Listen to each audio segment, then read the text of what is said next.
ओम श्री भगवत वासुदेवाय नमः। राधे राधे, जय श्रीमन नारायण। आपके अपने YouTube चैनल प्रेम भक्ति में आप सभी का तहे दिल से स्वागत है। आज हम सुनेंगे कि नारियल का जन्म धरती पर कैसे हुआ, किसने किया और किस प्रकार से हुआ। पुरुषोत्तम का महीना चल रहा है, इसमें नारियल दान की अपनी विशेष महत्वता है। तो चलिए इसी के साथ सुनते हैं ये नारियल की उत्पत्ति कैसे हुई और किसने की। प्राचीन काल में सत्यव्रत नाम का एक राजा राज्य किया करता था। वह प्रतिदिन पूजा पाठ किया करते थे। उनके पास किसी भी चीज़ की कमी नहीं थी। वह धन दौलत से लेकर हर प्रकार की सुख सुविधाओं में समृद्ध थे।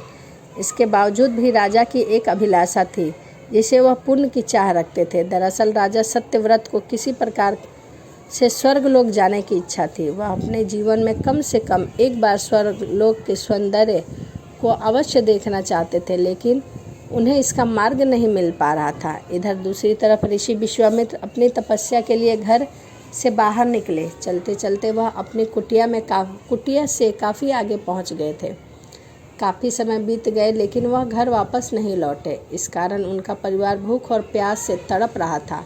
राजा सत्यव्रत को जब इस बात का पता चला तो उन्होंने ऋषि विश्वामित्र के परिवार के पालन पोषण की जिम्मेदारी ले ली। कुछ समय बाद जब मुनिवर लौटे तो अपने परिवार को कुशल देखकर वह काफ़ी प्रसन्न हुए। उन्होंने पूछा कि उनकी अनुपस्थिति में किसने उनकी देखभाल की। इस पर ऋषि के परिवार वालों ने बताया कि राजा ने उन्हें पालन पोषण करने की जिम्मेदारी उठाई है। सुनकर ऋषि विश्वामित्र तुरंत राजमहल पहुंच गए और राजा से मुलाकात की।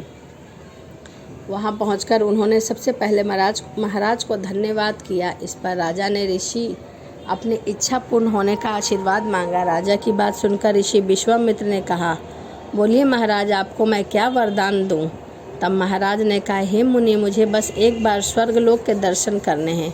कृपा करके मुझे वहां जाने का वरदान दे दीजिए। राजा की प्रार्थना सुनकर ऋषि विश्वामित्र ने एक ऐसा रास्ता बनाया जो स्वर्गलोक की ओर जाता था। यह देखकर राजा सत्यव्रत बहुत ही खुश हुआ। वह तुरंत उस रास्ते पर चल दिया और स्वर्गलोक पहुंच गया। यहाँ पहुंचते ही इंद्र ने उन्हें नीचे धक्का दे दिया, जिसके कारण वो सीधे धरती पर जा गिरे। राजा ने सत्यव्रत से तुरंत सारी घटना ऋषि विश्वामित्र बताई। राजा की बात सुनकर ऋषि विश्वामित्र को बहुत ही तेज गुस्सा आया और वह आग बबूला हो उठे। उन्होंने तुरंत सभी देवताओं को इस बारे में बताया और इस समस्या का हल निकाला। इसके बाद राजा के लिए एक नए स्वर्गलोक बनाए। यह स्वर्गलोक को पृथ्वी और देवताओं के स्वर्गलोक के बीच में स्थापित कर दिया गया था ताकि किसी को कोई परेशानी ना हो। नए स्वर्गलोक का राजा सत्यव्रत तो बहुत खुश हुए, लेकिन विश्वामित्र को एक चिंता लगातार सता रही थी। उन्हें डर था कि नया स्वर्गलोक कहीं जोरदार हवा के कारण गिर ना जाए। अगर ऐसा होता है तो राजा सत्यव्रत दोबारा से धरती पर जा गिरेंगे। काफ़ी सोच विचार के बाद ऋषि विश्वामित्र को एक उपाय सूझा। उन्होंने एक नए स्वर्गलोक के नीचे बहुत ही लंबा खंभा लगा दिया ताकि उसे सहारा मिल सके। ऐसी मान्यता है कि नए स्वर्गलोक के नीचे लगाया गया खंभा एक विशाल पेड़ के तने के रूप में बदल गया। यही नहीं, कुछ समय पश्चात जब राजा सत्यव्रत की मृत्यु हुई तो उनका सिर एक फल में तब बदल गया। सभी ने इस खंभे को नारियल का पेड़ कहा जाने लगा, जबकि राजा का सिर नारियल के रूप में बदल गया। यही कारण है कि नारियल का पेड़ इतना लंबा होता है।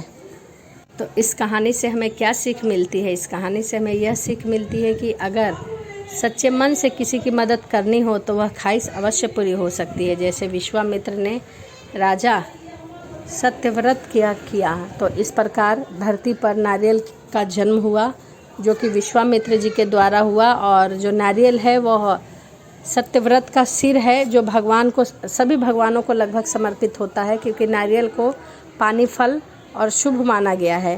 तो चलिए इसी के साथ वीडियो को समाप्त करते हैं और मिलते हैं अगली वीडियो में। और आप भी पुरुषोत्तम के महीने में नई नई कहानियाँ, कथाएँ ज़रूर पढ़ें, क्योंकि इसको पढ़ने और सुनने से पुण्य की प्राप्ति होती है। क्योंकि पुरुषोत्तम का महीना एक ऐसा महीना है जिसमें पूजा पाठ करने से, कहानी सुनने और सुनाने से जो पुण्य है वो 10 गुना ज़्यादा मिलता है। क्योंकि पुरुषोत्तम का जो महीना होता है वो सबसे अलग माना जाता है, 13वां महीना माना जाता है, और जिसके स्वामी स्वयं भगवान श्री कृष्ण हैं।